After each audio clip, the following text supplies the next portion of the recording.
Assalamualaikum warahmatullahi wabarakatuh. Apa kabar Bapak Ibu, teman-teman semua? Alhamdulillah, senang sekali kita bisa bertemu lagi dalam podcast Membangun Peradaban. Di episode sebelumnya, kita ngobrol tentang tarbiyat, bahwa menjadi manusia yang lebih baik itu bukan proses dalam satu malam.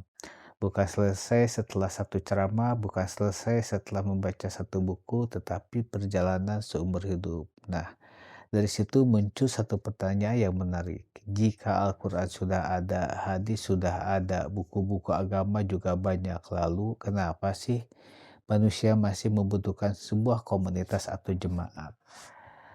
Bukankah kita bisa belajar sendiri? Pertanyaan ini sudah lama dalam pikiran saya dan mungkin juga pernah terlintas dalam pikiran Bapak, Ibu, dan teman-teman. Mari kita coba renungkan bersama. Coba kita bayangkan jika seseorang ingin berenang, dia membeli 5 buku tentang berenang, menonton ratusan video, menghafal semua teori. Yang jadi pertanyaannya, apakah dia otomatis bisa berenang? Tentu tidak. Pada akhirnya dia tetap harus masuk ke dalam air, dia perlu latihan, perlu dibimbing, perlu dikoreksi, karena ada banyak hal yang hanya bisa dipelajari melalui proses. Menurut saya, kehidupan juga seperti itu. Ilmu memang penting, tetapi manusia juga membutuhkan lingkungan yang membantu mengamalkan ilmu itu. Coba kita jujur pada diri sendiri. Pernah gak kita punya niat untuk bangun tahajud, yang pada akhirnya kita ketiduran lagi sampai pagi? Dan pernah juga kita punya target ingin membaca Al-Quran setiap hari, tapi pada kenyataannya masih juga terlewat pada setiap hari tersebut. Dan pernah juga bertekad menjadi orang-orang yang sabar, tapi setelah kita diuji, kita tetap marah. Saya juga pernah mengalami hal seperti itu, lalu sadar. Terkadang masalah bukan karena kita tidak tahu, masalahnya karena kita tidak punya lingkungan yang saling mengingatkan. Itulah mengapa manusia membutuhkan kebersamaan. Yang mulia Hazrat Mirza Ghulam Ahmad alaihissalam tidak hanya menyampaikan ajaran melalui tulisan dan ceramah.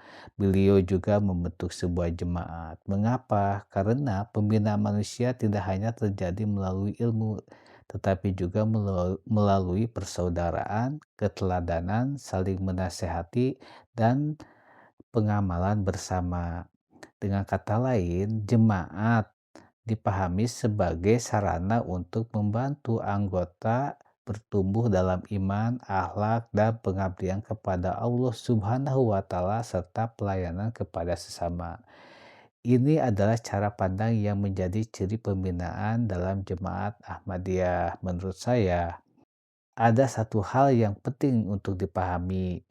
Terkadang orang mengira tujuan akhirnya adalah memiliki organisasi yang besar, padahal jika manusia tidak berubah, organisasi atau jemaah sebesar apapun tidak akan banyak berarti.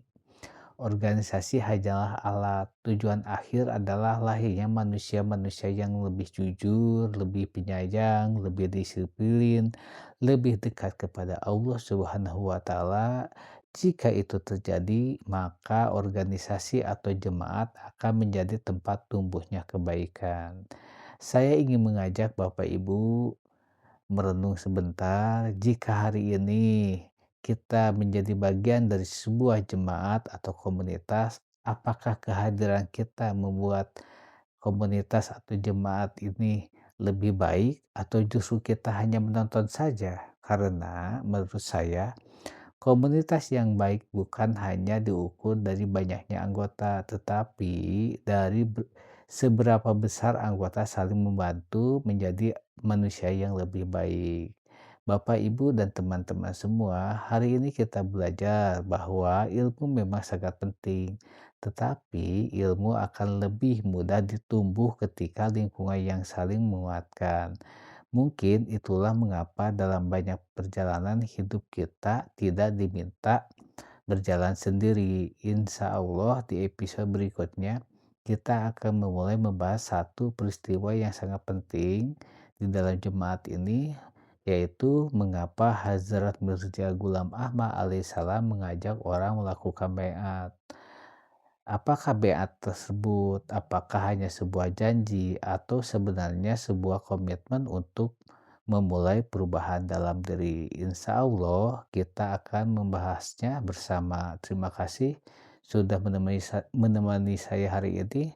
Semoga Allah Subhanahu wa Ta'ala membimbing langkah kita dalam mencari ilmu dan mengamalkannya.